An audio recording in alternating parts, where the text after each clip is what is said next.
Well, I have to say that this one had me fascinated through the weekend as Twitter started to, well, in its own way, melt down.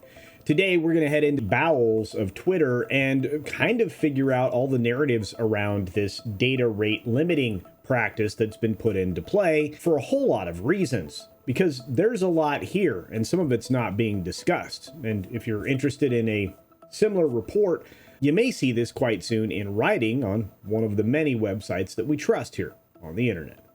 Here we go. So we're just going to start here with the fact that Twitter is a social media platform that is now finding itself embroiled in multiple challenges. And Twitter's a big deal. It's a global reaching social media company. There have a lot of challenges to deal with on a regular basis, and now they've started to draw the attention of their users globally because of, well, some frustration. You see, you've been limited, if you've been using Twitter over the weekend, to certain amounts of consumption called rate limiting. A rate? What rate? And on one front, the platform faces a formidable opponent in that they're actually at odds with a lot of bad actors out there. Those folks are doing data scraping, which is a concept we'll get to in just a moment.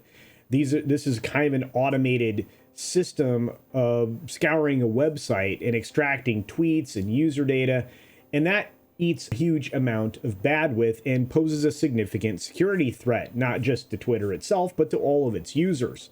This practice is raising some concerns about the potential exploitation of user information by, as I mentioned, state actors, governments, and of course, political entities that are seeking to manipulate conversations or identify anonymous users for punitive measures. Yeah, that's right, they could come after you. They're fighting another battle on an entirely other front. Twitter's tumultuous relationship with Google Cloud is being exposed. Well, I guess it was exposed a few weeks ago, but nobody was paying attention. There's obviously no love lost between the two parties, as a report suggests that the soon-to-be ex-CEO Elon Musk is refusing to pay its Google Cloud renewal fee. Twitter is also seeking to reduce reliance on the third-party platform itself so as to not fall under another entity's boot heel of censorship, which makes an awful lot of sense. Negotiations for a multi-year contract have been more than a little bit difficult, presenting a conflict with some critical consequences that we may now actually be seeing in real time. The decision to shunt away from Google has implications for Twitter's hosting services, including combating spam and, of course, child exploitative material that, well, is illegal in most places. And as I said, this is a battle on many fronts. Within this war, we are coming across this new term of rate limiting. And that's a subject that was actually introduced into the conversation by Elon Musk himself in a tweet that was posted on Saturday, July 1st. And that very mention introduces an issue for subscribers, as rate limiting can be a rather misunderstood concept. In fact, it's pretty easy to not even know what it means at all. Elon's tweet about limiting prompted many to speculate about its purpose, and some even assume that it is solely targeting the non-paying users.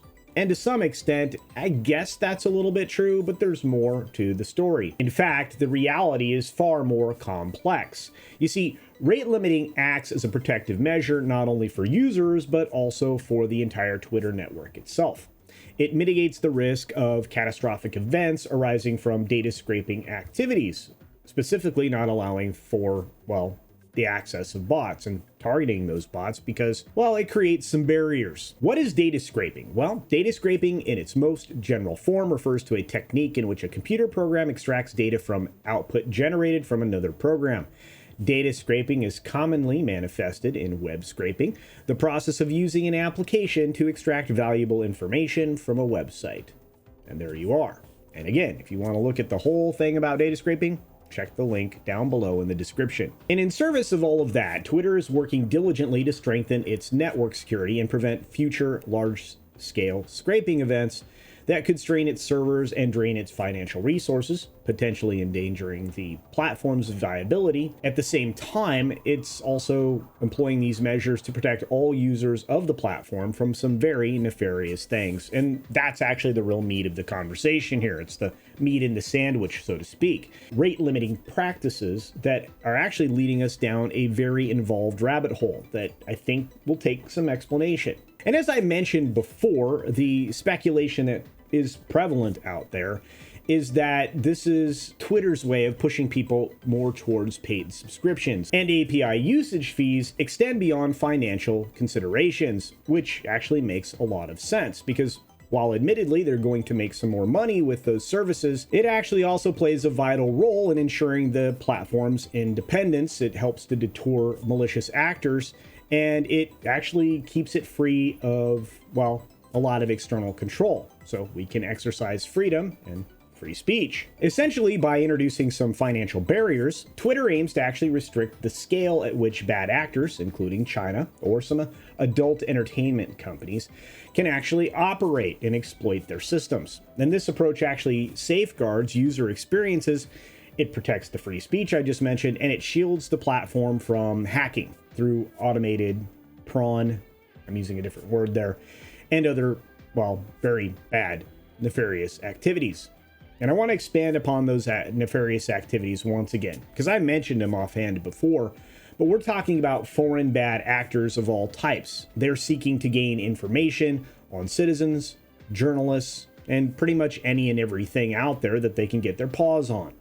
Their activities are multifaceted, and they include looking to clamp down on images, videos, and stories that they would prefer not to be shared. We have a lot of events going on in the world right now that even the mainstream media isn't giving you information on. Perhaps they're even using this to allow for tracking, for apprehension of anyone that they don't care for. So do all these pieces go together in the same puzzle?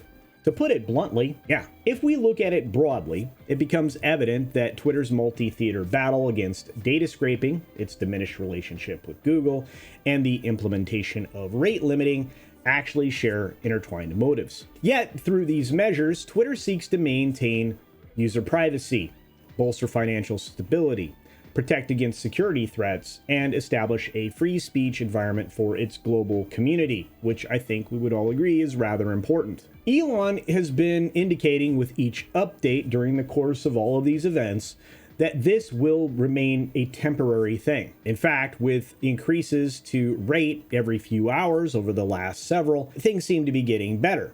Will it actually be temporary?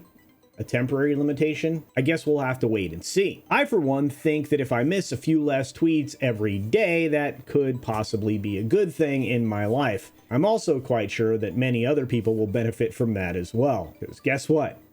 Twitter's not real life. And with that, be sure to take care of yourself, take care of others, wash your hands, of course, because it's good hygiene. And until next time, bye.